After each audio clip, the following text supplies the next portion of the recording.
them big boss less special. It ain't no game, but they saying welcome to the second level. Second level gaming. Second level. Hello, Internet, and welcome back, or welcome to Indie. Please add details, episode 18, the first of the new year. Yep. Welcome to 2018. My name's Keegan, one half of Level 2 Gamers, hanging out with Tom, the other half of Level 2 Gamers. How you doing today, Tom? I'm fucking cold. Yeah, we're in St. Louis, if you didn't know that, and the Arctic winds, or the Arctic pressure, whatever the hell, the Arctic weather has come down to us, and it's been shittiness. It has been, when I woke up yesterday, my watch said -5, and I was like, ooh, fuck that. Yeah, That's Fahrenheit, by the way, not Celsius. That's Fahrenheit. It was like 0 when we woke up, and then it just got worse from Right now, there. it's 12. Up? Yeah, It was it's 12. like- It's it 12. was- Well, you're in the hottest part of the day right It now. was like 0 when to we're recording. -2, and I was like, fucking hell. My dogs are so cold, like, if I'd let them outside, and they're there for more than, like, 4 minutes, they can't walk anymore. Like, their feet are just like, Yeah. and I have to pick them up and bring them in. So, yeah, not happy about the cold, but I am happy to be back. Yeah, it's been a few weeks. We kind of, two things happened. One, I wasn't feeling good. Two, we had the holidays happen. And three, New Year's happened. Oh, yeah, we had that, too. We just had a bunch of interruptions, and then the 1 week when we were actually here, our microphones fucked up, so that was even better because, when I sat down to edit the footage, I was super excited because it had been a 2-week break, and suddenly, like, everything sounded super shitty, and I couldn't figure out why, and then the audio was dead silence on the And you texted me, I think I'd passed out. I was asleep when I got, like, a list of text messages. I don't fucking know. What'd you scoop and post, Tom? Yeah, that's my response. Well, we found out it was quite simply that somehow, and I still don't know how, the phantom power switches were For those of you who not don't on. know, if you use a condenser mic, you have to power them through what's called phantom power, which is 48 volts of electricity. Essentially, ghosts. We put ghosts inside the task cam, and that helps them power. So yeah, but no, it was a shitty audio once. We apologize for that, but hopefully my microphone, speaking of shitty we audio. sound beautiful this week with the update. And I got a new hat. It's indie time. It's Overwatch. Well, not Overwatch time. It's an Overwatch That's hat. Overwatch time. Yeah, you're Deadpool. I'm still Deadpool. Indie Please Add Details. This is our weekly dip into the world of indie games and indie developers, where we discuss the news and our indie excursions throughout the week. Topping it all off with a topic of discussion that you can join in the chat down below, aka the comments. Or if you're listening to us, you can hit us up on Twitter at Level2GamersSTL. If you want to see our lovely faces, head over to level2gamers.com. That's level with the number 2 gamers.com.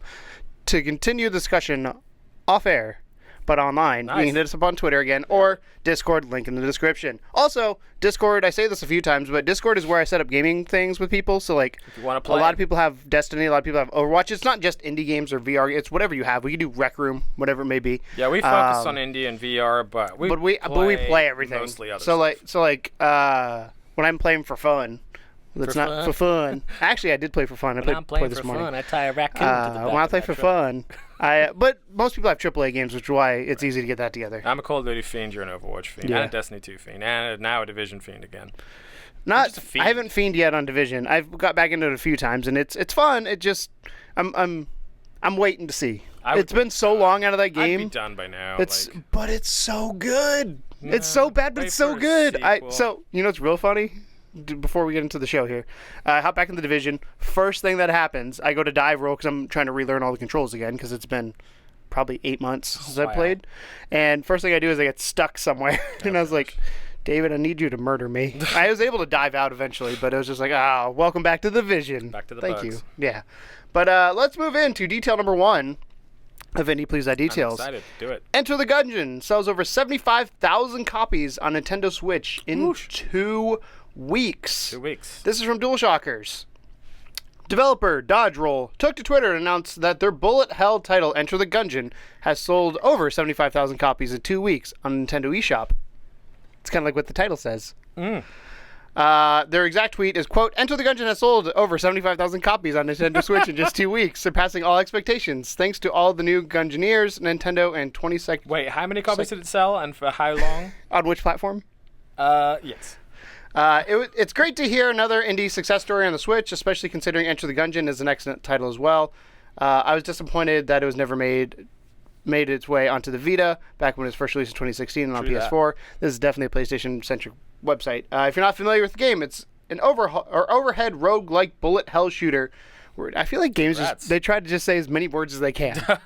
Where you play as one of 4 characters, each with their own unique abilities as they descend into the Gungeon. The title borrows a lot of mechanics that have been around for some time, while incorporating its own blend of different weapons, bosses, and aesthetically pleasing areas to explore. Not to mention, it can be pretty brutal at times, so players looking for a challenge should have fun with it. There's also tons of stuff to find and do and enter the Gungeon, so many players will have reasons to go back and find and check out every nook and cranny. It's at this point that we stop and point out that yes, Gungeon is in fact a dungeon full of guns. Yes. In case you didn't get. And it's available on Switch, PS4, Xbox One, PC, Mac, and Linux. So everything but iOS at this point. Yeah. And Android. Honestly, it would do alright on iOS. I think I'd it play would. it on iPad. Yeah. Yeah. So again, I feel like we do this all the time. These Switch is coming for indies. indie stories, and I don't remember what I made my question. I was going to make it a different question, but I do want to talk about something because you brought it up, and I was going to make it a question, but I chose something else. Okay. You brought up Axiom Verge. Yeah. How much is it on PS4? Do you know? Full price 30? Like 10, 20. No, it's more than 10. I'll look it up right now. It's more than 10, fucker. yeah. I was Actually, like, you have a computer, but... Yeah, I was like, it's more than 10.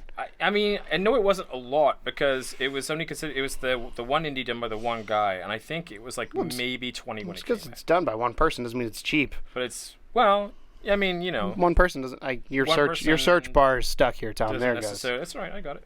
Doesn't necessarily have the prowess to demand that much if out your of it. game is good... $20 on Vita...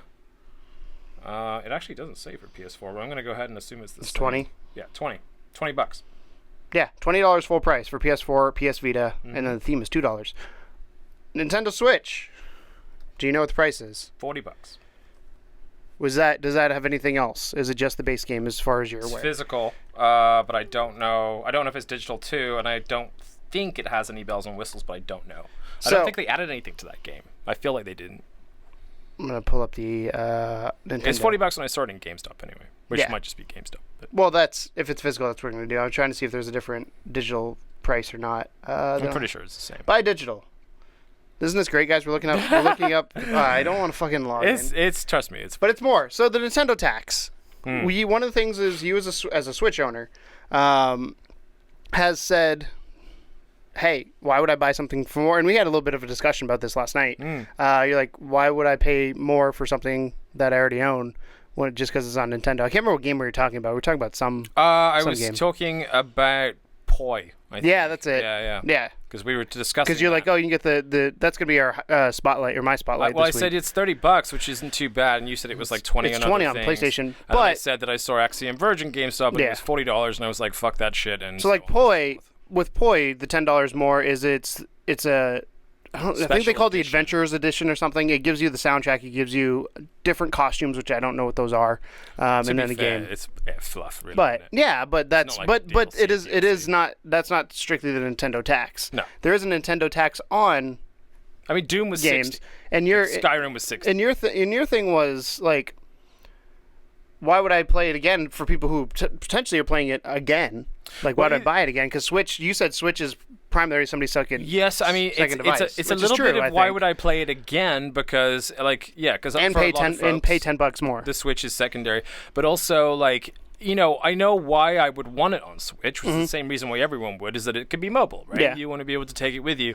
And I just thought, I don't know if, marking up every single third-party thing is going to work out for Nintendo. I mean, clearly it kind of is, because they sold 75,000 copies of this game. In 2 weeks on Nintendo Switch. On Nintendo Switch. But at the same time, Which game was it? Enter the Gungeon. I wonder if there's, maybe I'm...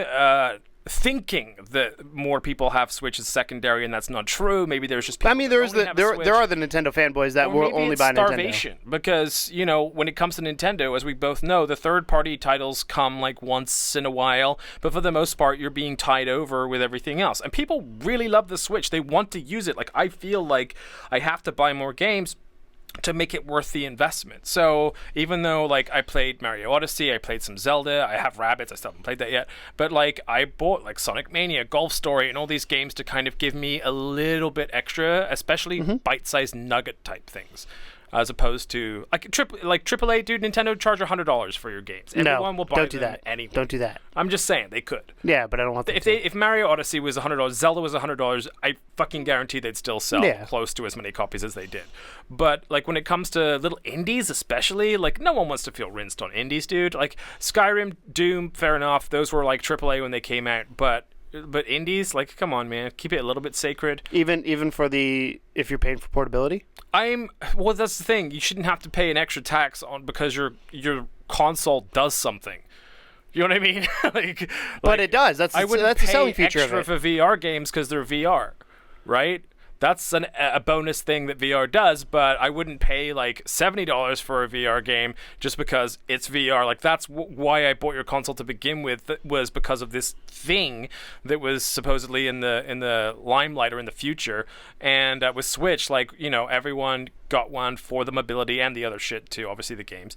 I mean, the IP. Right. But it's, I think it's, well, you know what? If it's good for developers, I'm okay with it. That's kind of where I'm at, because I feel like if to Enter the Gungeon has there been anything that has prevented you from buying another game on Switch that you've already owned on PS4 because of price? Yes, cost, absolutely.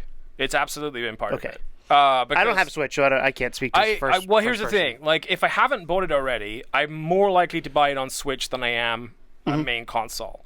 Like with Sonic Mania. Sonic Mania was out on PS4 way before it came out. Available. People have waited for Ukulele on Switch. Yeah, waiting for Ukulele. And that also was on Jim. That was on Jim Quisition's worst games of the year, and I was like, "Thank you, Jim."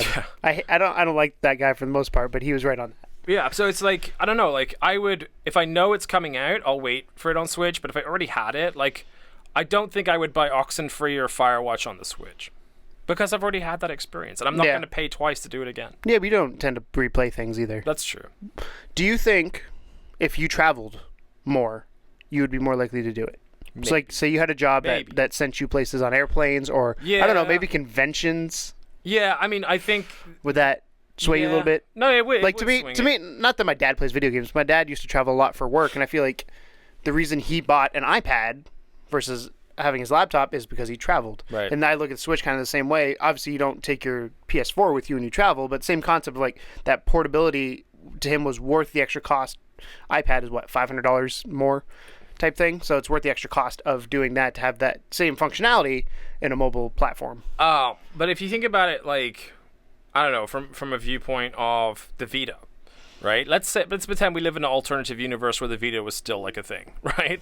And it's a hell of a universe. Would you allow the Vita to charge? Because they had a lot of games that were released on Vita and PS4, and they were indies. They were like, really, you bought one, you got it for both, which is already a better deal. The difference, though, between the Vita and the Switch is the Switch plays console experiences. The Vita did not. They said it was going to, but it never met that demand. Gungeon could have been on the Vita. Yes, and all the other indie. But I think this is Nintendo saying everybody falls under the same umbrella. We can't pick and choose because then you get into other issues. You can't say we're going to charge AAA's $20 more, $10 more for their titles, but not indies. I think that it's just like this is our thing. Yeah, it sucks though. Take it or leave it. Yeah, and I kind of like I'm taking it. And I'm wondering where that goes because if it's a licensing to Nintendo, it makes sense for Nintendo. If it goes to the devs, I don't think it does. I'm sure if it goes to Nintendo, I'm mad about it. I think part of it probably goes to devs, but I think some of it is licensing for Nintendo. Because back in the day, you'd license cartridges from Nintendo. Right. It's that same concept. Yeah, I'm half on it. So depends on where the money goes. Detail number 2. Dead Cells to see a price increase in early access after the Steam Winter Sale ends. You're going to have to fill me in on this one, Chappie. I've never heard of it. Motion Twins, roguelike, Metroidvania title Dead Cells. Do you get it now? Cheers. Has become quite popular on Steam since it hit early access back in May 2017. The developer has continued to support the game since launch with a plethora of updates, with the Foundry update releasing back in late December.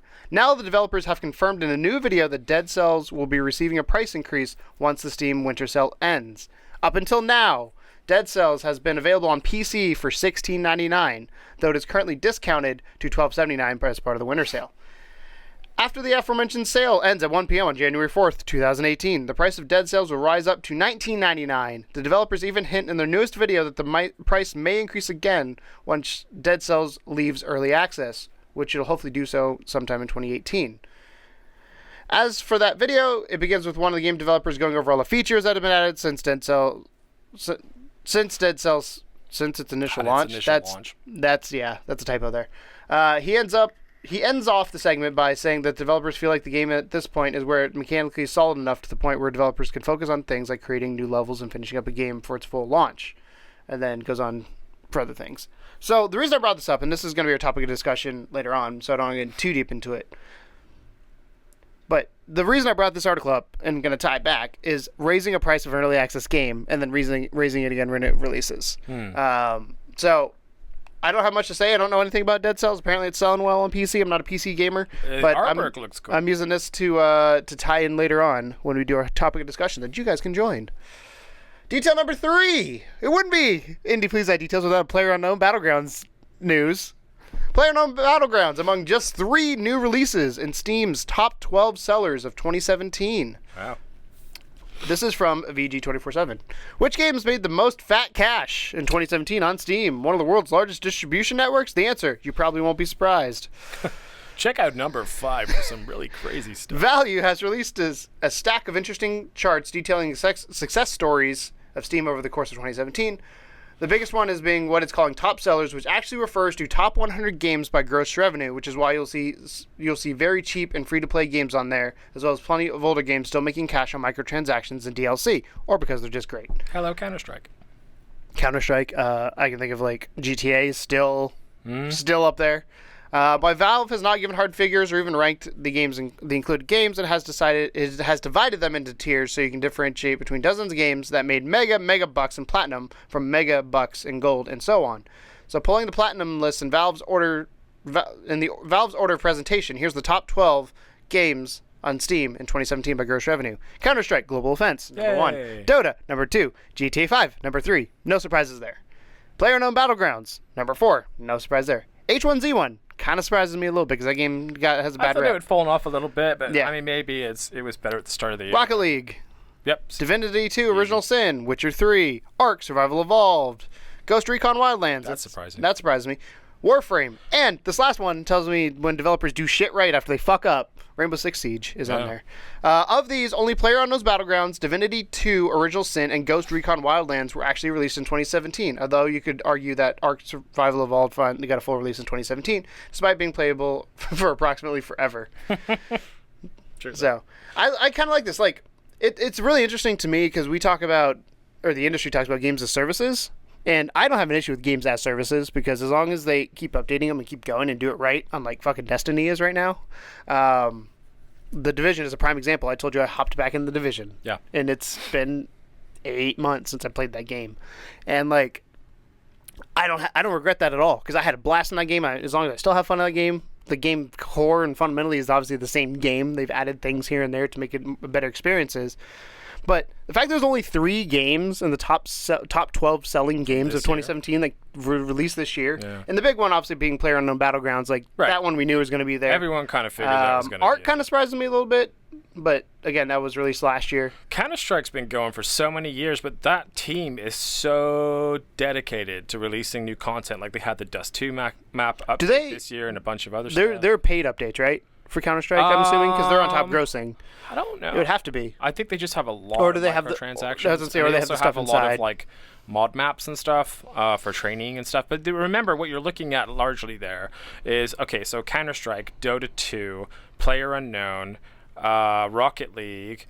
Those all, to some extent, on Rainbow Six Siege, have like esport stuff related to them as well. So you have games that have kind of this built-in base that's growing bigger as esports is growing bigger. Like the same reason why I fell in love with Counter-Strike, a million other people are going to fall in love with it, and they're all going to want to try playing it. And right now, it's cheap as chips to buy on Steam. You know, I mean, it's like not for on this me, list, but but for me, Overwatch, like the same thing. Like it's funny because like David's like. Or James or David, one of them last night was like, we're very hot and cold on Overwatch when we play, but when we get on Overwatch, we're fucking on Overwatch. And he's like, it's weird hearing you coming back after watching, like, I watch a lot of the pro matches now, the competition. I'm super excited for Overwatch League. He's like, but you talk about strategy, you talk about shit that, like, I'm sure when the game launched, you had no fucking idea what you're doing. You're like, oh, to shoot the Junkrat, or shoot the grenades from Junkrat, cool. And now it's like, it's a whole different level to those, and now I'm way more invested, and as many people have. I've invested in Overwatch. I've bought loot boxes because I wanted a holiday skin or whatever it may be. That's an awful lot of like the developers proving that the mechanics that they have and the maps that they made and the teams and the structure of the game and they release new heroes for free. Like this, the one thing I think all of these do, the ones I can speak to specifically are GTA 5, Rocket League, and free DLC. Yeah, free DLC with microtransactions for things. So GTA 5, the stuff is free. You either have to get the in-game currency, which then there's an argument. Well, you can buy shark card, you can grind how long it will take, all that kind of stuff. Yeah. Rocket League has always said every map will be free. Cars, though, you pay for, and cars are just an aesthetic thing. There's no competitive advantage to any different car. It just looks. You get different packs that way as well from them. DLC done right. Yeah, so I like that kind of stuff where like GTA Online gives you, like I said, it's all free, and I love that method because I don't feel like with that method I don't feel like I'm losing out on anything as a player, and I don't feel like prime example I'm going to use is Battlefront 1, the one from 2015.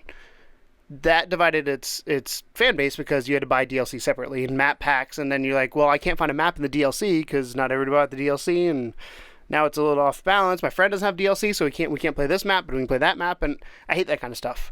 I have no issue with microtransactions for other things, skins, visual stuff, even the shark cards. I don't really have an issue with because I know what I'm getting. I have a little bit of an issue with like Overwatch because you're buying loot boxes, but I know what I'm getting a loot box, but I don't know what's in that loot box. I wish you could buy gold so then I could buy specific ones. I've recently been kind of... but that's the only way I kind of look at it. In the loot box world with Call of Duty, because I play that a lot nowadays, and there's a video on our channel of Tom sniping people in the face. There's 4 of them, right? Yeah, there's 4 right now. Yeah, I really enjoy making them, but that's all cosmetic. Like all the loot box stuff is, and some of it's like that's what Overwatch is. Some of it's cosmetic, some of it's like you get double XP for the next 15 minutes. You know what I mean? Like it's not really anything that's too awesome. But Overwatch, like it's more of like bragging. Like last night. It's obviously the holiday season for Overwatch. They got the holiday event going on. And I have the Nutcracker for Zenyatta. And David's like, I want that skin. And it's the keeping up with the Joneses mentality of like, oh, Keegan has that. I want that, but I can't get that. That was a lot of Division too. Yeah. I think Division, it was a lot of like getting gear and stuff like that. Like it's... And but that's what those games are. You have to want the gear. That's the thing. Like right now, and this is something that I rarely, if ever, would bother with. But right now in Call of Duty, I am... actually trying to uncover every camouflage, and I never do that. Which is why Destiny I don't give a shit, because Destiny I don't give a shit about their gear because I have my guns, I'm set. Right. Like I have the best guns. Yeah, I mean I have the best guns, but like it's a case of like I got all the way through to the final camouflage, which is a diamond camouflage, which looks super. So dope. The question I have for that for your camouflage, because Destiny has the shaders.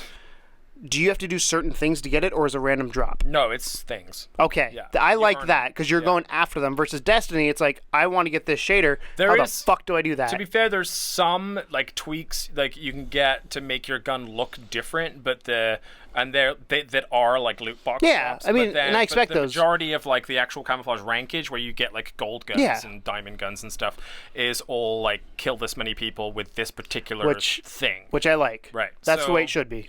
But like I just got through to the end of my favorite gun, right? The last sniper rifle, I get all the way through to the end. I have 1 diamond to uncover, like, and this diamond gun looks sick. I really want it.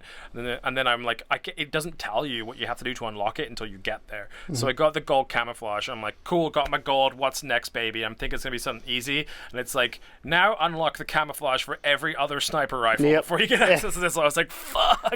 So I have to use these shitty sniper rifles and unlock all the camouflage before I get my diamond one. So, but but I'm doing. But it gives you something to do. I'm totally. That's the other thing. It's harder. Like, it makes the game harder. Again, one of the things, and I know this is an indie podcast, we're talking about AAA games right now, but one of the things that I have an issue with a lot of games on Endgame is they have to give you a reason to come back constantly. Like, Elder Scrolls, for the longest time, gave me a reason to come back. Because they do dungeons, they do DLC. And even now, like, I feel like I could go back to ESO and, like, do something. There's a lot of, like, post-game stuff. Yeah. Because you still have to complete the game, like, 3 times before you even, like, and each one is different. So, versus, like, Destiny right now, the big complaint is you finish the story and you're doing the same 3 things again. And it's like, well, something else. Yeah, that's why I kind of wasn't sold on Destiny 2. Yeah, but I got friends. Yeah, I don't. And other PUBG news, I wish Tom. you would get World War II. No, I would love I to hate play Call of Duty, dude. I can't fucking see on that game. Colorblind. They have colorblind mode. Does not really help. All right. PUBG aiming to launch on every platform and become more than just a game.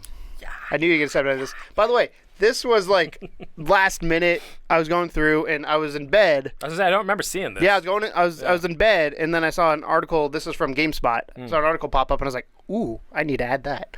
PUBG was one of the biggest successes in 2017. No shit, Sherlock. And I was expecting the game to slow down or fall off the radar in 2018. I played PUBG, by the way. Yeah. The CEO of PUBG developer PUBG Corp, Chang Han Kim, said in a new interview that he hopes the game will one day be available on every platform. Not only that, but he also spoke about how his aim is for PUBG to become a universal media franchise that could extend beyond games to TV and movies. I don't know if I like that as much. Well, it's got built-in appeal, isn't it? It's essentially fucking Battle Royale / Hunger Games in a shooter. Yeah, but it's generic. Oh, yeah, it's That's super the thing. generic. That's the problem. That's where I think it has the issue with TV and other media. Yeah, I mean, it doesn't have any sort of nicer, personality. I think, if they had more emphasis on character build and Like stuff. But like Fortnite, I think would be better as a outside games thing because the characters they build to me are more interesting because they're different. PUBG is now available on PC and on console through a timed exclusive partnership with Microsoft for Xbox One thanks Edition. for highlighting timed. The game will stay exclusive to Xbox One for some time, Kim told Even Global, though it sounds like you can expect it on PlayStation 4 or other systems later. If we have the opportunity, the final goal will be to launch the title on every platform, he said.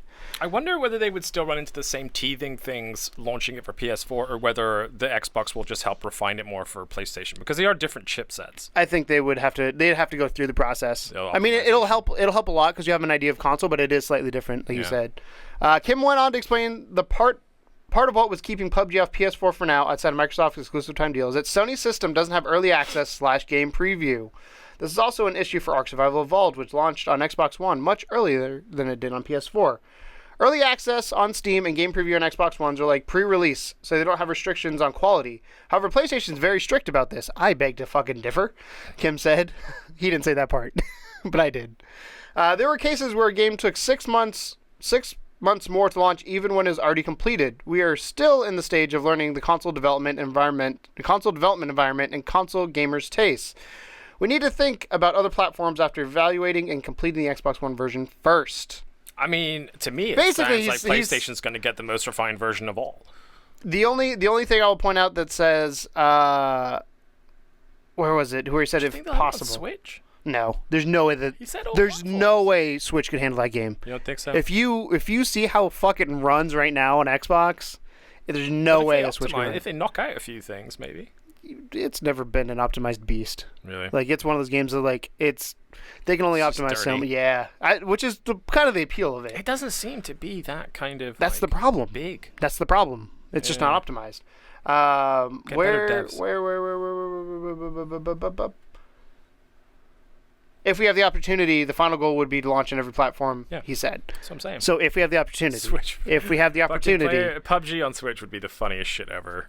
No, I'm saying just in general, coming to like PS, any other thing besides Xbox. If we have the opportunity, that's the only thing I would caveat because I don't know. Again, well, the legal thing of Microsoft, it's a timed exclusive, but what does that entail? How long is that time? That kind of thing. Like, you know what I'm mad about right now is I don't know if you've like looked at like the iOS store and stuff lately, but there's so many clones of PUBG right now, and it's just I hate when people take that like formula and then just like release a skin version of it. It's so frustrating. Fortnite's a lot of fun though. But Fortnite like did it right, like because Fortnite was a different game, and then it released a mode that was like that mode, and I can understand how that would be frustrating for PUBG, but at the same time, Fortnite's not really an army game. It's kind of like a kiddie shooter, protect yourself from hordes of people game. Mm-hmm. So I don't know. It just it feels different to me. But yeah. So PUBG, every platform, I think it'd be awesome. I did play it. I forgot to fucking hit the record button, which pissed me off because I finished top 5. I have a screenshot. I sent you the shot, so you know I was not lying. I believe you. It said 5 out of whatever. 33. Yeah, 33 teams then, I guess. There's technically 100 of us when we started, but by the time the plane landed, the people that were like AFK, we were like 78. But when I first landed, so getting into PUBG, kind of like how it runs, when I first landed, Pop-In was significant, like to the point where I'd be standing somewhere and had to wait maybe 1 to 2 seconds. You're playing it on the original Xbox One too. I'm playing on the Xbox One, the Forza Special Edition, Forza 7 Special Edition. So I go in, I land, I see a bunch of people landing where I'm going. I go, fuck that, and I go to the middle of nowhere because I was like, I don't want to deal with this. So let them kill each other. And I get into this house, and first thing I notice is things are floating. So again, stuff hasn't loaded in. But once it loaded in, and I did not use a vehicle, so maybe vehicles would cause more issues because you're going faster. But once it loaded in, I had no issue of popping to where it affected my game. Right. There was a moment, my first encounter with a person, I hurtled over a wall, and I went to go open the door didn't open right away, so I don't know why I turned, but I turned to the right, I think, tried to hit the X, because X is to open, to get it lined up better to open it, and I saw a dude there, and we started shooting each other. The lag in this game is the biggest issue right now. So I was shooting, me and this guy were shotgunning each other probably as far as we are away right now. Still missing. And you can see the blood going, but nobody would die. So it was one of those moments like, clearly something's registering, but nobody would die. I ended up killing him. Thank God. I had like a sliver of health left. Ran inside, healed up. But that was the only part that I really like. Especially when a game that's known to have like scopes and stuff like that, the lag is gonna be a significant thing. They need to fix that. They need to fix pop in. Speaking from a sniper's point of view, lag is the fucking devil. Yeah, because you're positive that those crosshairs were on there. You know you hit the guy, and then he just kind of like warps out of your fucking view. So yeah, I feel your. But the game was a lot of fun. I had a lot of fun with it. It's fucking terrifying. I'm excited to play with some friends because that's obviously where the game, in my opinion, excels. But do you have any folks on Xbox that you can play with? Yeah, good old Seth, the Tubin Monkey. Cool. Ben from work. I'm going to call him Ben from work because I don't know if he wants to say his last name. Okay. Good old Ben from work.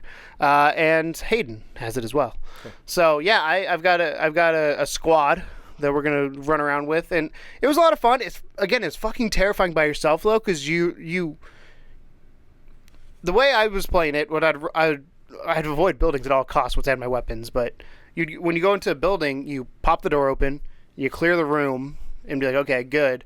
But the moment you open the door, you know somebody's going to potentially be waiting for you. Like I had one where I had found this tower, and the circle started closing out to see where it was going to end up, so I just hung out in this tower for a little bit to kind of see where the circle was going to end up and make my move from there. And I just laid down on the ground, pointed my gun at the door, so if somebody opened that door, they're dead. Like, I'm ready to go. Camped. Yeah. Well, I camped in that instance because I didn't know where, because I was already, the way the circle closes. I think camping is acceptable in PUBG. Yeah. I'm not saying that as a derogatory term. But the way it worked was the circle was closing in, and it either could have gone here, it could have gone here. Right. So I was right in the middle, so I waited to see kind of where it went, and then I went south, and then I got murdered because I had to run into a bunch of buildings, and I didn't get to those buildings in time. People were shooting out windows, and I was dead before I saw them. But I did see somebody get ran over by a car. That's awesome. That was awesome. And then I shot somebody in a car. It was kind of cool. Killed him with a headshot in the car. But PUBG, I had a lot of fun with the experience. I can't wait. I really want to try it. I want to record more. I want to record more footage. I want to record footage of it. I was so pissed when I saw top 5 because then I went over to my computer to stop the recording. I was like, because what happened is I started the recording. I forgot to change the name because I'd recorded Ploy for this, as you'll see as Spotlight coming up next. But I forgot to change the name, so I stopped the recording, changed the name, but I forgot to hit the record button again when I changed it to PUBG, and I was like, ugh! And I finished top 5. I was like, nobody will believe me. Well, I have a picture. It's fine. You know, I'll if I can find that text message, I'll put it behind Send it up there. If not, I've got it on my thing, and I sent it to you. There you go. He was top 5. I did it by myself, solo squad. Not a chicken dinner. No, but almost a win. Dude, I'll take top 5. I was in the last circle, and I was literally at the end. I literally was crawling through a cornfield and just waiting to be shot in the head. It was like one of those moments, like, because the circle kept closing. It kept going away from me. I was like, fuck, stay. But it got to one point right across the road. So it's either the decision of, do I try and crawl across the road, or do I just fucking get up and run? I got up and ran. That's when I got spotted, and I was like, damn it. I was safe for a half a second, and then I went around the other side of a building, and a dude was right there. Game over. That was my PUBG experience. But I'm excited. I'm probably going to stream it at some point. Cool. I'm debating whether I want to stream it now or wait for another update because the Elgato doesn't handle it very well. It's very, very choppy on recording or on playback when I was watching it earlier. So that's something I'm keeping in mind from behind the scenes stuff. But PUBG will be on the channel at some point. Cool. Guarantee, now that I have it. Moving on. Let's move on to our spotlights, Tom. Sure. And my spotlight is a game I played on PC, early access, probably a year ago. This is backstory to this game. It's called Ploy. James, this is the first stream James saw me play. Really? Yes. And he's playing it too, and he's like, dude, I don't know how I feel about this because it's not my type of game, but it's actually a lot of fun. So Ploy, if you're not familiar with it, is it pronounced Ploy or is Ploy? it Ploy? It's Ploy. It is. It's Ploy. If you're not familiar with it, is basically you're either a dude or a chick. There's twins that you can choose between, and you can switch at any time, which I kind of like. And you're an adventurer. What happens is this old dude, is him and his wife went on adventures. Something happened to her. She disappears. You've got to go around and collect all the medallions that they lost, like the treasures that they have. And if you are a fan of Mario 64 or a little bit of Super Mario Sunshine, but mainly Mario 64, you will love this game. So the way it works is you have different worlds you go to. So you have the hub world, which is the sky. So you're on an airship, and then from the airship you can jump to, like, I'm going to call them bonus stages. You can jump off the ship, and there's a challenge stage that has a slide, has puzzle elements. You jump over here, there's fossils you can collect, so there's a digging contest. You jump over here, there's another thing. Like, it's got a lot more to it than I thought it would. The base game, though, is you go to the different worlds, and when you load in, do you remember playing Mario 64? And you have the star, and it just tells you the title of what you're doing. Mm-hmm. That's what this is. Oh. You load in, and it's like, it gives you, like... So it's like a hint. But it shows you kind of where you need to go. So, like, it zooms in on an area. Well, Mario did that, too. Yeah. So, like, you need to go here. Yeah. I was like, how the fuck do I get there? I don't know. Let's figure it out. The worlds are probably about the size of Mario 64. I wish they were a little bit bigger. But also, there's a lot of backtracking going on. And there's a lot of hidden areas. But the way it works, you go in. You have your medallion that you're going after, and similar to Mario 64, you don't have to get that one. If you find another one along the way, you can get it. They have a 100 coin medallion. End the level if you find another one along the way? Yes. That sucks. That's what Mario did. Yeah, but the new Mario doesn't. Yeah, but it's also a giant open world versus the hub world and all that. Yeah, it's a different style Mario game. I look at Odyssey more like Galaxy. Yeah. Than I do. I remember really enjoying the fact that, like, in 64, when you collected a star, it kicked you back. But, like, in this one, you know, if you just happen to spot one someplace, you can pick it up, and it doesn't, like, instantly kick you back. And I wish it did that sometimes. The kick you back issue I have is it takes you back all the way to the sky. Right. So you have to load back into the level to load to then do it again. To the beginning of the level. Yeah. If you get the 100, they have a 100 coin one, which I thought was a nice little nod to Mario. It does not kick you out. It says, do you want to go back to the sky or do you want to continue? So it's kind of like a bonus star. Gotcha. And I've played 5 of the challenges. I've played the first 2 worlds. I have the 3rd world unlocked, and I'm doing a lot of the side stuff. I've completely 100%ed.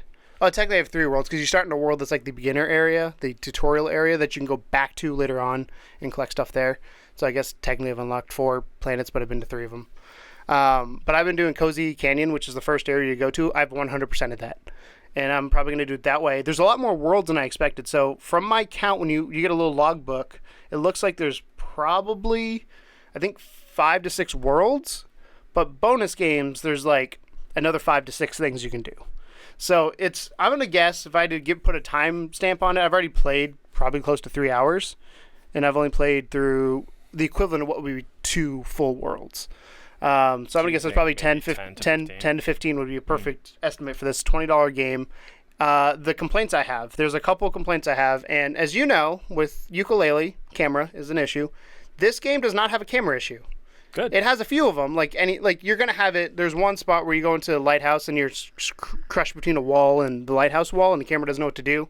That's expected. It kind of sucks because you're like, where the fuck am I? I only had one time it went into the ground, didn't know what happened there. I was like, okay. This issue, though, the issue I have with this game is the controls. So I feel like, I don't know if it's too floaty or what, but when I jump as the guy, I don't trust myself to land where I think I'm going to land. I always have to jump, put the camera top down, be like, okay, I'm landing there. And I tend to double jump everything just because of height. And that's not the way it should be, but that's the way it is. Give you an idea, this morning I was doing an obstacle course, and I was on grates. You're climbing on these gates floating in the air to jump between them. And I thought I had jumped and made it, but I just went straight down. Like, I didn't jump far enough back off, and I was like, why did that happen? And it just seems something like the game was in the way a few times versus me not doing what I needed to do. So you think it was the game's fault, not yours? I do. Okay. And then there's another part where you're walking across It's not a tight rope. No, sorry. Well, hello. It's not a tight rope, but it's like a log, one of those logs you got to walk across over a giant hole. And I fell off that thing so many times, it's not even funny. And it just sucks because, like, the control was so sensitive that you're trying to do this tightrope, but if I went slightly one way or the other, I felt like I went down. And it was just one of those things that either that log needed to be, like, a little bit wider. Not because I don't want to feel safe, don't get me wrong, but I want it to where I don't feel like I'm falling. Like, I had to tiptoe through the whole damn thing, and it sucks when you're on a timer trying to do this kind of thing. But this is the game the ukulele should have been. This is probably a game I have continued to go back. I played it, like I said, I recorded the footage. I went back this morning and played. And you've been recommending it to me on Switch. Yeah, it's a lot of fun. That being said, going in the mindset that it is a Mario 64 style game. It looks older. The art style is kind of cool. Is it generic? Because that's my primary fear. It is, but it doesn't matter. Okay. Because the gameplay is that good. Okay. The exploration, the finding things. Like, there's one. Me and James was playing it too, and one of the things is there's a rocket ship, and you got to find a part for the rocket ship. And he's like, I can't find it. And I was like, oh, did you know you can talk to the old man and get tools to find stuff or to do things around the world? So the old man will give you a compass, he'll give you a telescope, he'll give you shovel, different things to do different things around the world. He's like, oh, so if you get a compass, it'll show you where it's at, which direction, so at least you have an idea of where you're going. Without it, it would have been a pain in the ass because I probably would have never found it because I wouldn't have stumbled across it. Right. It was one that was out the way. Definitely hidden. But I do like the little things. Like this morning, I went back to the beginning tutorial area and I found a waterfall that I could jump through and go explore a whole nother area I didn't even know existed. Sweet. So things like that Lots of I love. secrets. Yeah, not a lot, but there's enough that you go exploring.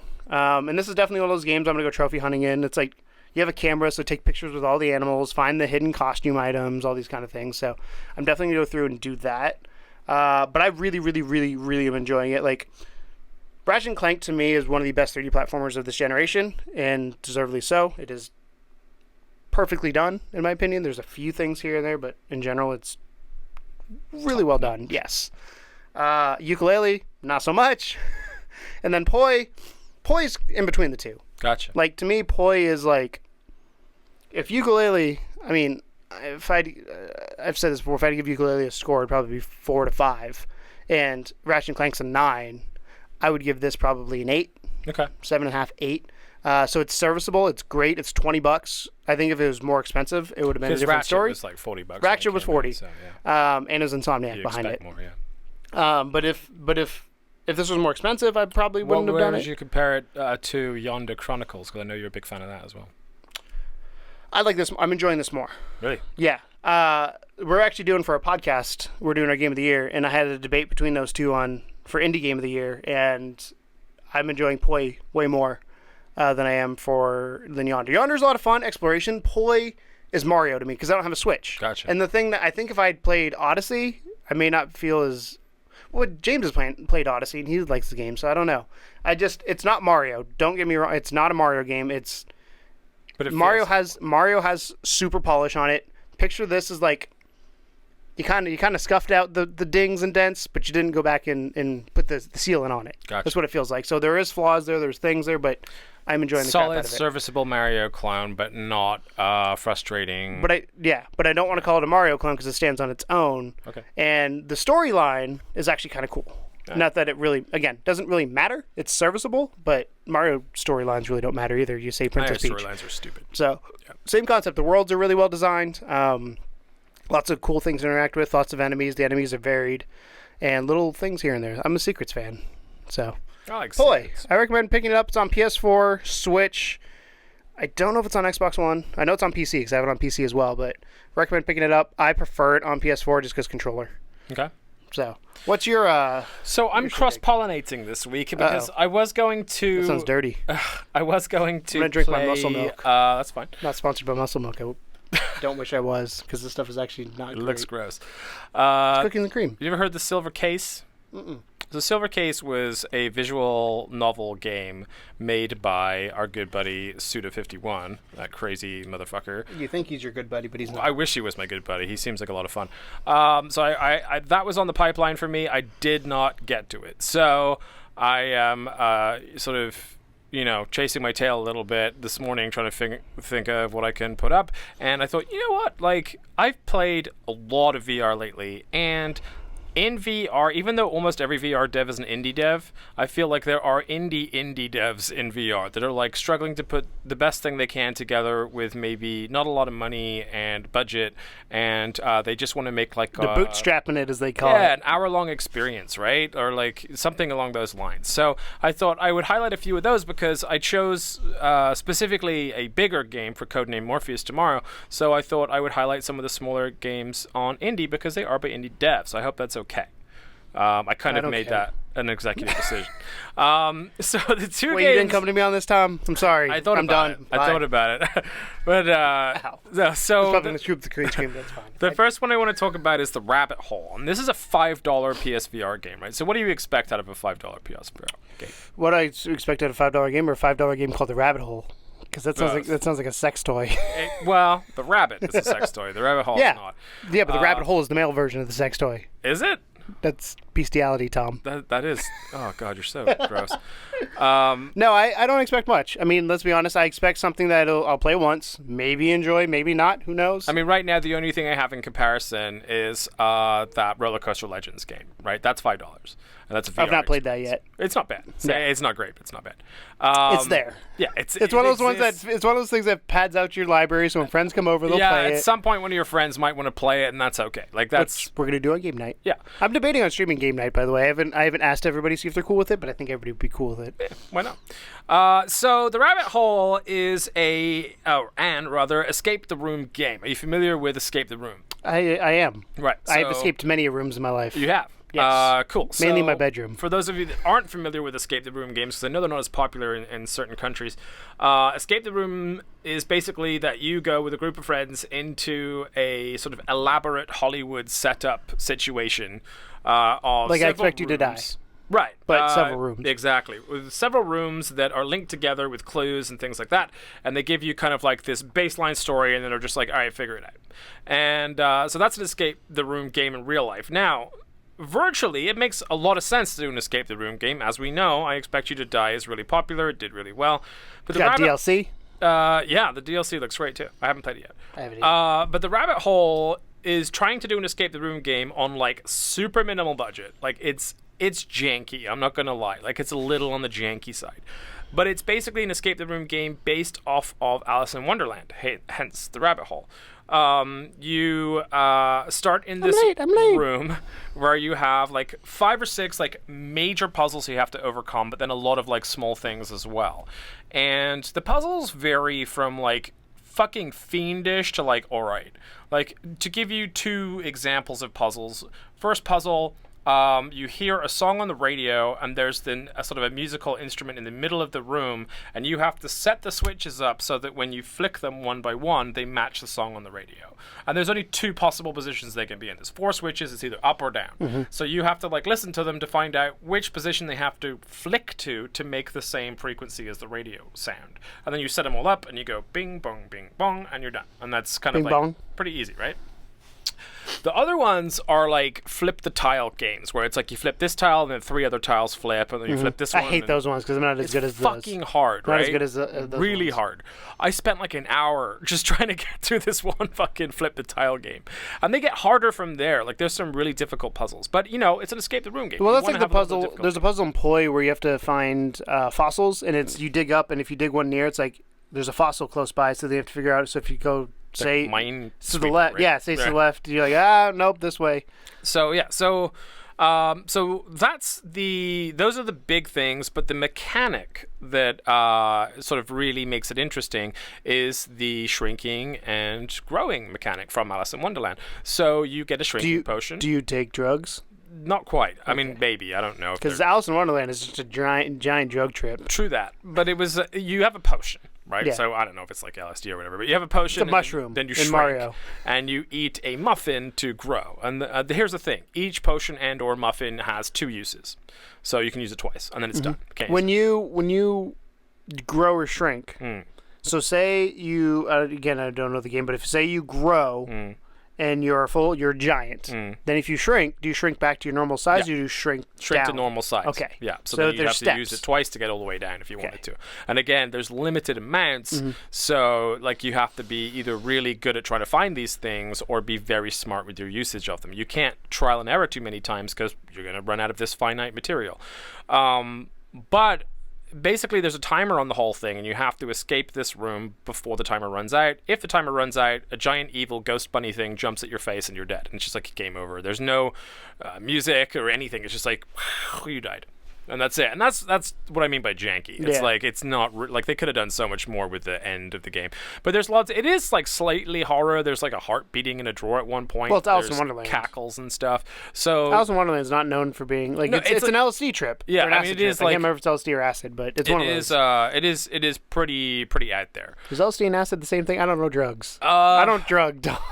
Not really, but kind of. LSD is more concentrated, as far as I understand. You're like, I don't know.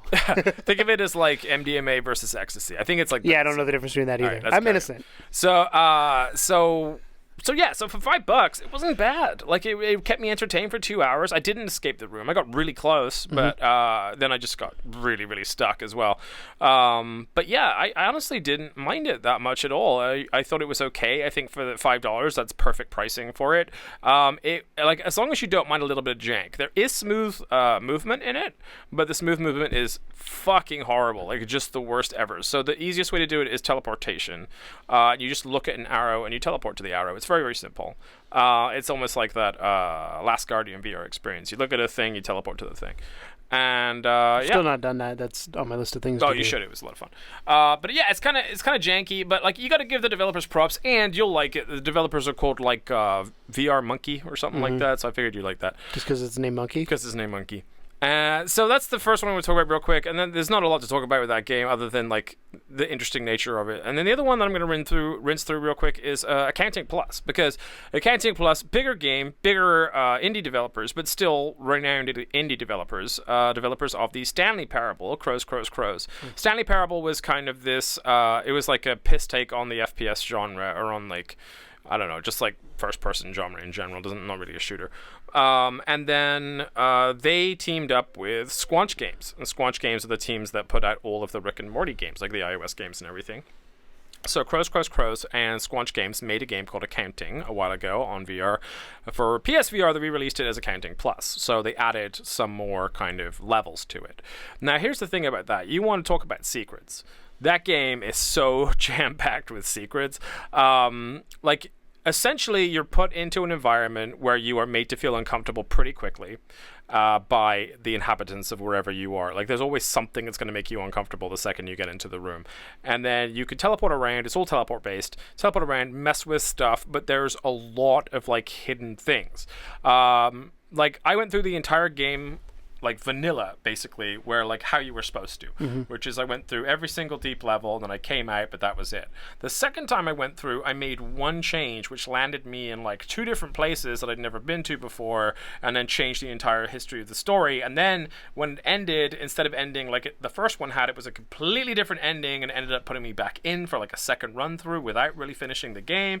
And there was like, apparently there's another ending that I even missed. There's a ton of like trophies that I would never have thought of, like utilizing the environments in the area. I can give one example. There is an area where you are talking to a really fat VR king who's just like sat there being kind of annoying, and you have a knife. So that what you're supposed to do is stab him in the guts, open his guts, and the next VR headset to move on to the next room is in his guts. But if you take the knife and hold it over a drain next to the king and then let go of it, it falls directly down and kills this like random hidden character. So like something like that, like that you wouldn't think of unless you were fucking around, which you love to do in VR. Yeah. That's why I think you'd like this. I know you don't like the humor, but there's so much like, okay, but if I just change this and do something completely out of the ordinary, you might get rewarded for it. And not least to say, the single biggest secret in VR right now, which is how to get to the zoo level, which apparently the developers have said only 1% of people will ever manage to find, and the internet is still trying, and I love following it because there's so many random like conspiracy theories. But like the devs will like email people out, and they'll have a little code attached at the bottom of the email that's like a cipher, and you decipher it. It says something like "the zoo is inside all of us" or something, and you're like, you're kind of thinking like, what does that mean? Do I have to go inside my own head? Like you're trying to figure it out. Do I have to cut myself open? Right, and it's like, so it's super fucking bizarre. That's kind of fun that they have this kind of like this one thing that everyone's working towards to crack. But it's just so funny, and the idea behind it is that it's not a case of like you being the observer, you are the observed. Like whenever you go to an area, everything in that area has eyes on you, and they're talking directly to you. And like, I don't know, there's just something really special about that, about feeling like you are super immersed in it because that thing in this universe, is directly referring to you. So I think this deserves a massive amount of props. It is more expensive than the rabbit hole. It's like $12. It is not a long experience unless you go through multiple times and try and find all the secrets, in which case I think it's totally worth the $12. And the Crows guys liked our review of it, which I thought was really cool. So I wanted to shout that out too. So shout out to Crows. But so it's really, really a lot of fun. If you like that Rick and Morty humor, you'll love it. Even if you don't, it's just kind of that crude humor with funny voices and goofy stuff. Like it's not all Rick and Morty-esque, but there is some Rick and Morty thrown in there. Justin Roiland has a big hand in this. Yes, for sure. And he does like almost every voice in the game. But it's kind of weird because like at random points in the game, you'll be given a phone and you can hear him and the other developer like talking and saying like, "Oh no, you went in the wrong VR," and like they're trying to get you to come out and stuff. And they're just like like it sounds like two dudes yelling in a quiet room somewhere, and it's so weird. But you don't hear it unless you hold the phone to your ear. And so many secrets, so many weird things, and yeah, I really enjoyed it. I actually had a really good time with it. So 2 indie developers that released 2 indie VR games that I think are at least worth your time, if not your money. Cool. Moving on to our topic of discussion. Let's do it. And I brought this up earlier during the Dead Cells price increase, but do you think publishers should raise prices of early access pre-full release?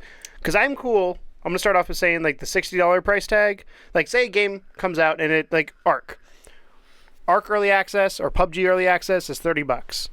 $60 full release, I have no issue with. Do you have an issue, though, with them releasing or hiking up the price or changing the price pre-full release for an early access game? In comparison to the game we were talking about, Dead Cells, I'll use that as an example. Not really. Because they kind of came out with the reasoning behind it. They said, here's the thing. Since we released the game, we've added a ton of stuff, and we're raising the price. And the price raise, I don't know if you noticed, was $3. So they're adding, it went from like $16.99 to $20. So I think if it's the level of additions that a lot of these early access games make, where like something like Subnautica or Stranded Deep or Ark, where they're adding like entirely new mechanics and like areas and wildlife and all that kind of stuff, like if you're tweaking it to that extent, I think you can ask for $3 more. It's almost like the earlier you get in, the more likely you are to get a deal, like Kickstarter type situation. You pledge first, you'll be, there's only 10 people that can have their early access or early bird pledge. Like you're one of those dudes, right? So you believed in the game enough to invest in it and make it better, so the people after you rightfully should kind of pay a bit more because you and your time and your playtesting made a lot of these changes happen. So as far as like that, yeah, I think so. I think it depends on how far the game has come, though. I don't think you can like just tweak some optimization stuff and then go, $3 more for the tweak. No, like give us content. If you add like basically a DLC or two, so PUBG just added a map. No. Do you think it should raise the price? Maybe $1. Yeah, well, I mean, why not? I mean, if they released the map as a secondary DLC, they'd charge for it. So why not? If it was a full release game, they didn't have the map at the release, like Call of Duty, right? But that's why it's early access, is they're adding to the game. The game is not done. You're creating that core experience. You're creating that core game. So that, to me, is why you shouldn't raise the price, because then I just feel like I'm buying DLC. Well, I mean, it would be nice for them not to, but I also think that if they keep it reasonable, that's not too bad. Like with Call of Duty, every time they release an update, it's like there's a little bit of maybe a single player boost, there might be a couple co-op boosts or a Nazi tweak, or they're going to add some multiplayer maps too, and maybe some new guns. Like they're going to add a fuck ton of stuff in a DLC, so they charge $15 for it. But if they already have a game that's done. One map and it's like $2 extra, I don't think it's that bad. See, I'm on the other opposite end. I'm paying to invest in your game, and I'm there because the game may not go full release, and to me it just seems like you're trying to grab more money. Granted, you're putting a lot of time, but people put that time on the front end a lot of time to get the game released full version. But if you buy it early, you get it. That's what you're saying, right? Yes, but what I'm saying is like, so if you're later to the game, I should still investing at the beginning, but you're still investing before it's full release. Yeah, you're still pushing the finish full line. Release price. You're still paying a low price. It's just not as low as the people. But I don't agree with that. The reason being is when I am going to buy a game early access, and it doesn't matter what, it could be Ark, it could be, City Skylines, it could be any game. If I'm going early access into it, I feel like I'm already investing into you to give me a full released version. Why should, unless there's a sale, why should somebody else get that same experience for cheaper? Even if they get in early, maybe they just heard about the game sooner. Yeah. That's one of those things where it's that's the thing. Like, let's say with PUBG, right? How much is PUBG in early access? 30. 30. All right. It's gonna be 60 full price. I have a feeling. So pretend this. PUBG was 30 for a year. Well, let's pretend it was 20. Let's pretend PUBG when it came out was 20 for a year, and then they upped the price to 30 when they added the desert map, right? When you hear about that game, you're not gonna know how much it used to cost. You're just gonna go and see how much it is on Steam, and you're gonna see, oh, it's $30 now. They got these 2 maps. I've heard a lot about it. It's been going for a year. It's been going strong. It looks like it's going to get a full release. Or you're going to hear the backlash of like, why did they raise this to the extra $10? Because this is not a full release game. This is expected to come in the base game. People who already bought it. But somebody who goes, so when I go to buy a new game, I may also, just because I'm more into games than most people, but I go look at things, look at reviews, look at this kind of stuff before I jump in. Like, that's why I didn't buy PUBG initially at launch, because I was waiting to see kind of how it ran on the Xbox since I have launched one. But are you saying that the people that bought in early and allowed for that desert map to happen should have to pay for it? No. I'm saying the people who came late should not have to pay for that desert map, because the people early did not have to pay for that desert map. That is part of the base game. But the reason why that desert map exists is because of the people that got in. Not necessarily, because it's already part of the roadmap. Not necessarily. I mean, they have to make money to make a roadmap, right? No, because you have... What if they released it and no one bought it? So hold on. So with that statement, you have to make money to release the roadmap. How many games, say early access is not a thing, how many games back in the day released and they had a full game? Everything. Yeah. How's this any different? Because they don't know what do you own anything in the game? Do you own anything in the game? As somebody who buys an early access game, do you own any part of that game? I mean, in some games you own like houses and stuff. Sure. No, I'm saying, do you own part of that game? Oh no, like the release? No. No. So you don't have any investment in it. You don't have any say in it. So to me, your investment is that you're going to get it for that price when it's full release. But you don't own it. So that's what I'm saying is the say it goes up from 20 to 30. The people who paid $30 for the game, like, I don't agree with that, because early access games is an early access game. So that game could do a 180. Any game could do a 180. Look at fucking Stranded Deep and how different it is now. If it does a 180, they're not going to raise the price, right? Because they're not going to be getting enough income. But they could, because they're like, oh, look, it's different. So say PUBG goes in, and this will never happen, but say PUBG is doing the Battle Royale thing, and then all of a sudden they're like, oh, we want a single-player campaign. We're going to charge you $40 or $30 for the single-player campaign. Like, I have an issue with that, unless it's a full-release DLC. That's why Ark back in the day released DLC for an early access game. They charged for an early access game DLC. Don't fucking release anything that you're going to pay more for until the game is out. I'm fine with that. That's how I stand on it. I'm fine with that. This is what you're arguing with, though, with the map. No, I don't think so. If you add a map, that's part of the base game. But anything that's made in early access is part of the fucking base game, Tom. I think the problem is you're comparing it to previous game releases, and I'm comparing it to Kickstarter, which I think an early access game is more like. I disagree. Because Kickstarter is funded by people. Right. Early access is mainly funded by a studio or publisher. Getting money to continue making their game. It's not from investors. Investors. Who are the people that buy the game? They are the investors. No, you have more angel investors than you do. Like, PUBG is an outlier example, but you have more people that money comes from non-early access sales. They come from people who are like, I'm going to put money in this game, make it happen. I don't know if I've media. ever seen that. But then that could just be my ignorance on the subject. But I don't remember ever hearing of any of the developers that we've talked to say, oh, we got sponsored by someone that invested in our game. They're not going to tell you that they got X amount of money from somebody because it's all private. I'd love it's to a private company. If we have developers watching, I'd love to hear. Like Stranded, to give prime example, Stranded Deep. Right. They will use some of the money they make to put stuff into the game, yes. But they need the money before they can release the game. That being said, they need money to start the game up and have the base there to build upon. Well, that's the whole thing about like green light for Steam and stuff, is that they're obviously investing some of their own money to get it off the ground, but the reason why so many game developers are actually going to Kickstarter these days is because they frankly don't have enough money to do it by themselves. They don't have angel investors. Well, Steam Greenlight's no longer a thing. Well, you know what I mean. Like with Xbox or whatever. Well, no, that's not a thing. They're done. All right. Well, anyone that can still program put a is game done. on No. Steam. No, it has to go through Steam approval. Well, that's fine. Like, but they still can submit. Like, Yes. anyone can submit Yeah. a game, right?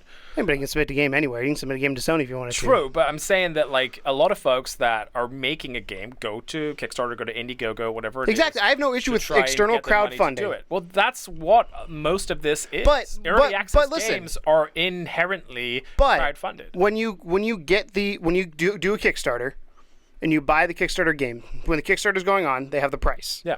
That's what you pay, period. But they have early bird specials.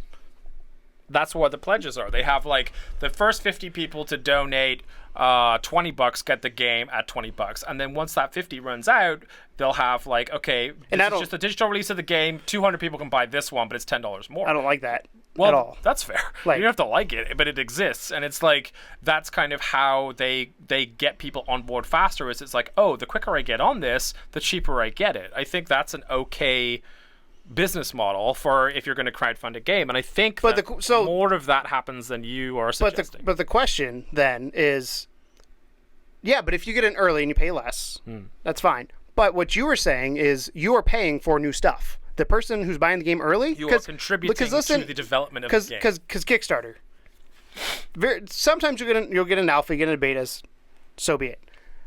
90% of the time, I'd say those things don't really do much other than squash bugs. I don't think they add content because it takes so much time to make content. No, I'd agree with that. And that's why I feel like paying more for a game that's, especially when it's on a storefront sale. Kickstarter, I think, is a whole different ballgame. Indiegogo is a whole different ballgame because it is funded 100% by them on this third-party platform versus if it's in Microsoft's store, that's like Final Fantasy.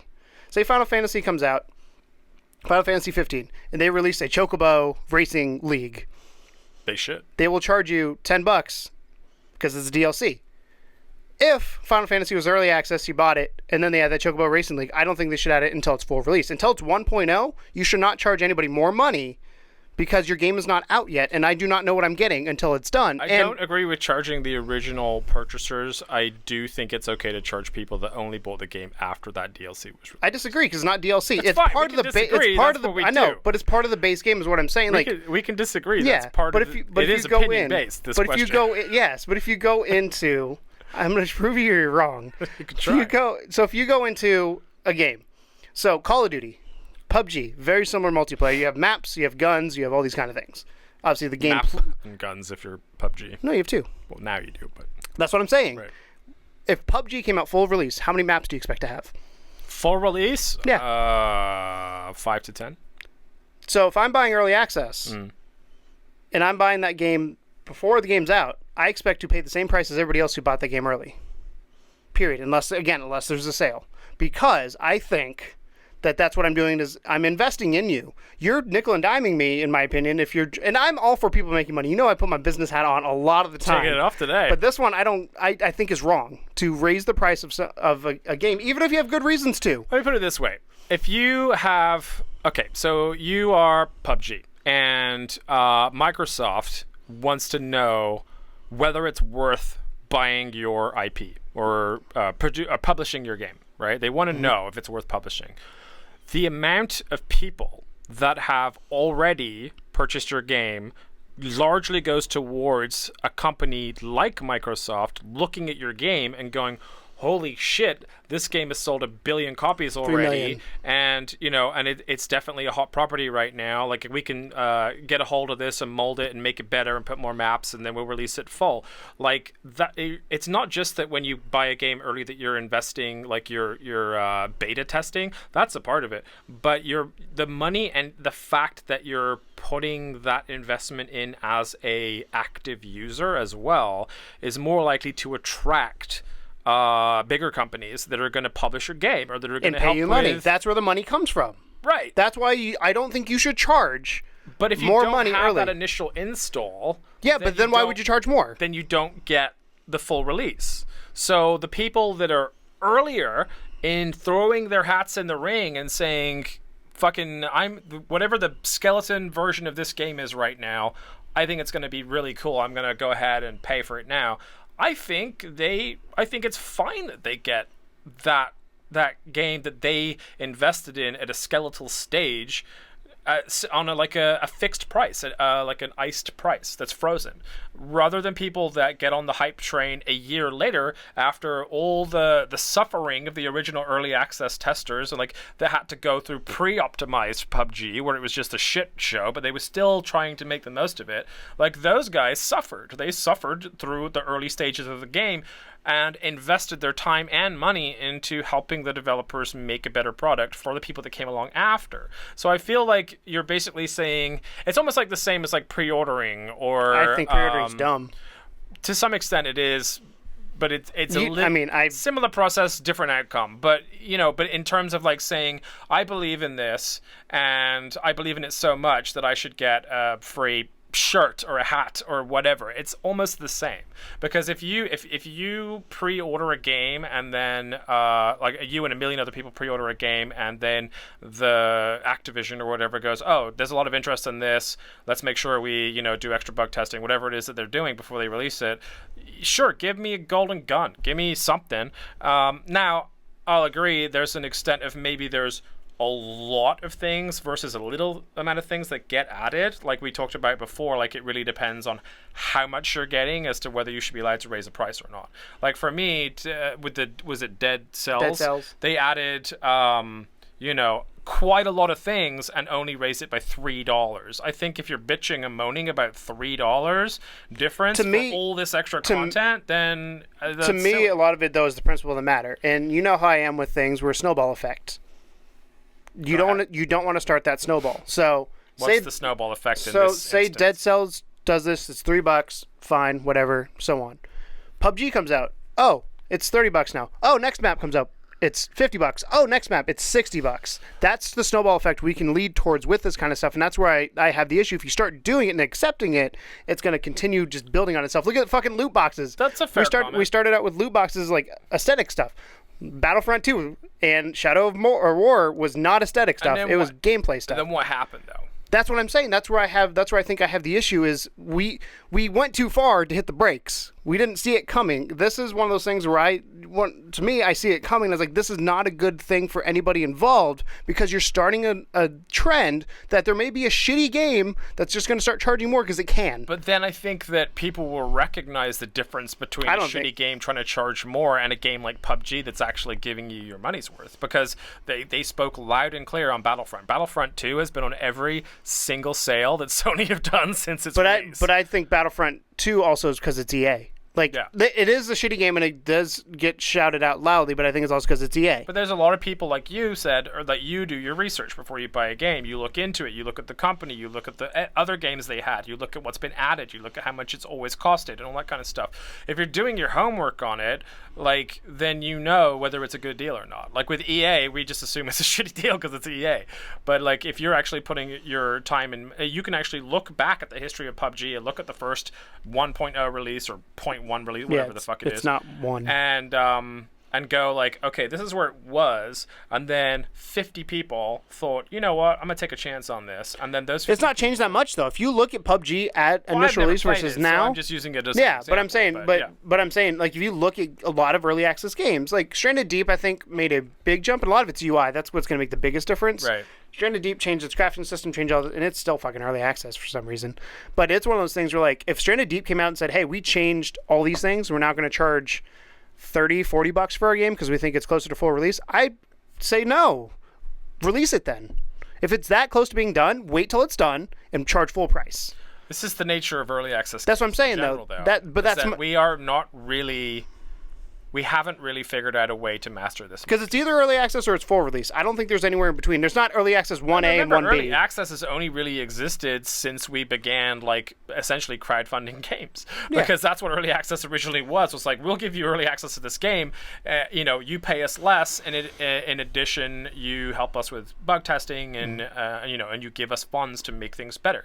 Like, that's kind of the birth of early access. Is things like Kickstarter. So I think that we're in a business way, we're in a place where no one really knows how best to judge whether or not you should be charging money for your early access game. I mean, it's true for how much you charge for a game in general. But I agree, it's a slippery slope. Yeah. But I just like, you're kind of prejudging the greed of human beings, which, Have you lived on this planet at all, Tom? You're probably right. See? But at the same time, like, I do think that if the content is enough. And that's the big kicker, is like whether. But what is optimization? So then the question is what is enough? And your definition of enough versus somebody else's definition of enough. That's content. The issue. I think it's content. I don't think optimization is enough. But what is content? Hey, I got a new character, and that's it. Charge $10 more. No, it depends on the amount of content that but you're adding to it. That's what I'm saying. There's no, like, the amount of content is going to be different from game to game. Who determines what that amount is? Which also changes the price of what you should be paying. So if it's only a couple things, it's $1 more or $3 more, like Dead Cells.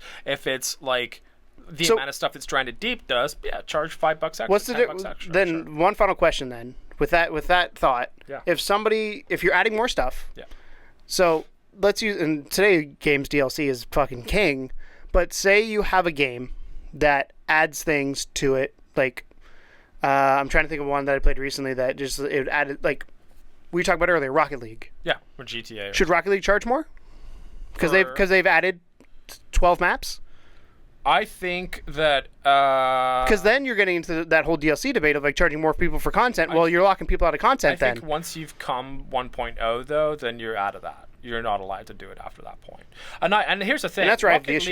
Rocket League could put DLC out and charge for it, and I'd be all right with it. I think it's noble that they don't, but I also think that they should. They do it for cars. They don't do it for which is that's the way they found around the loophole. That's how they're getting their money, and that's great. But I bet you, if you ask the developers of Rocket League whether they would like to charge $3 for every update they did, or every like map pack or whatever they did, sure, why not? Because that's going to be more money for them to then put it on more. Or they're going to fragment their player base, and it's going to not be played anymore, and then you're in trouble there. That's potentially that's the issue, and like. To me, I guess the core concern of it, again, we're going to use PUBG as the example of the desert map. PUBG's $30. Say Desert Map comes out, it's $40. I think that's an excessive amount for one map. But sure. But say 35. that's just as an example. Numbers really don't matter in this instance. But to me, you are. I do kind of like that you're rewarding the person for getting in early. But you're also then, to me, it feels like you're nickel and diming somebody for something somebody else got for free. So it's like saying, hey, you can have this piece of candy, but I'm going to charge Joey over here for the same piece of candy. I don't know. That's where I have the issue. Where you're at. I get where you're That's at. Where I have the issue. In my head, I'm like, if you didn't find this game until it was big enough for you to find it, then you. But whose fault's that? Well, either you for not finding it, or the fact that the original investors in the game made it big. The streamers make it big. The people that put the time in to make that a game that you are now aware of. Like me and you would probably never heard of PUBG if it didn't do 1 billion copies, right? Like we don't play PC games. I've never heard of Dead Cells. But now I have, because it's at a big enough point where they're saying they're getting news stories about it because they're making this kind of tweak, and they're saying they're adding all this stuff. So now I'm going to take a look at Dead Cells if I see a trailer or something, and then I'll decide if it's worth the investment at this point. But I think that, like, in order to get to the point where you start, like, basically the first time you see a game, that should be like it. That is your thing. You see it at what content it has and what price they've set it at that point, and if you want to jump in, you jump in. But I don't think you should like bitch about the fact you didn't jump in 6 months earlier when you didn't know the game existed. But that also though is the developer's not telling you roadmap. Like if the developer comes out and said, hey, this is what we're charging, this is where we're going. They might not know. Cool. They're still developing. But that's the problem I have with it. Like PUBG doesn't know what the third map's going to be. Let's talk about Kojima. Let's talk about Death Stranding. Let's talk about him. Would you buy Death Stranding? Yep. Why? Because Hideo Kojima. So, with Death Stranding... I would buy a bucket of shit from Hideo Kojima, to be fair. But, You've seen nothing from that game. I've seen... I've seen enough to tempt me. Say they come out and... For whatever reason, you could pre-order the game now. Yep. You did not... I would. But if I had the money. Hypothetical world, you did not. You did not pre-order the game. And then I don't 3 months down the road, they're like, oh, by the way, this is everything else that's being added. You can get the game now, but it's $30 more than what you would have paid 3 months ago. I have an issue with that. Content, I'm all right with that. See, I still have an issue because the game, you're paying for the game. You're paying that price for that game. If it's because you should, but it's not because it's early access. So you should price your game. You can't just say because it's early access, it's not DLC. It's still content. So you need to price your game for what you think it's gonna be. And what do you think it's worth for people to jump in? I definitely think there's levels that like they could be smarter with how much they charge to begin with. But I think there's a lot of guys that don't know how much to charge for their game. Like we talk to developers all the time. They don't know what they're doing for the most part. Like when it comes to like marketing and all that kind of stuff, they have no fucking idea. They know how to do code really well and they know how to make a good game. But when it comes to marketing and sales and promotion and that kind of stuff, they don't know anything. So I wouldn't be surprised if the guy that made PUBG was just like $30. I don't know, like how much do you want to charge for your game? I don't fucking know. Like it's weird. The guys that made the Rabbit Hole, I'm like, what do you think made them make the decision that they thought that $5 was an adequate amount for that game? So there's a certain amount of like developers just not knowing how much to charge for the game. The way PUBG played, $20 should have been how much it cost to begin with. Now that they've optimized it and they added a second map, if it's $30 now, I'm all right with it. But you said before, don't pay for optimization. You just added optimization though into that price point. They've done that and the map. Like the content has to be there too, but the fact that they've also tweaked the optimization only adds to my fervor for wanting to get it. But if you add the content as well as the optimization, that's like double bargain. We're going to agree to disagree on this one, Tom. We're going to have to. We're going to have to. That was Indy Please Add Details, episode 18. What do you guys think? Do you guys think it's okay for developers to raise the price before full release, or do you think they should keep at whatever the price is that they set at the, I guess, launch? I'd really love to hear from developers on this. I know you guys watch us. Like, what is your opinion? Like, genuinely, what is your opinion on what do you think you should do? Do you think it's okay to charge a couple extra bucks in early access for more content, or do you think that you should stick with one solidary price throughout the entirety of the run until 1.0 it becomes 1.0? So, that is Indie Please Add Details, our weekly dip in the world of indie games and indie developers, where we discuss the news and our indie excursions throughout the week. We top it all off with a topic of discussion that you just heard us yelling at each other that you can join down in the comments below. Don't worry, we still love each other. You can listen to us on your favorite podcast services, Google Play, Stitcher, SoundCloud, I forgot that in the intro, or see our lovely faces on YouTube at love2gamers.com. Continue discussion off air, but online. On Twitter at Love2GamersSTL, or Discord, link down in the description. Thank you guys so much for watching. My name is Keegan, one half Love2Gamers. That's Tom, the other half Love2Gamers. This has been Indie Please Add Details. We're back, baby! So, thank you guys so much for watching, and as always, welcome to the second level. Bye!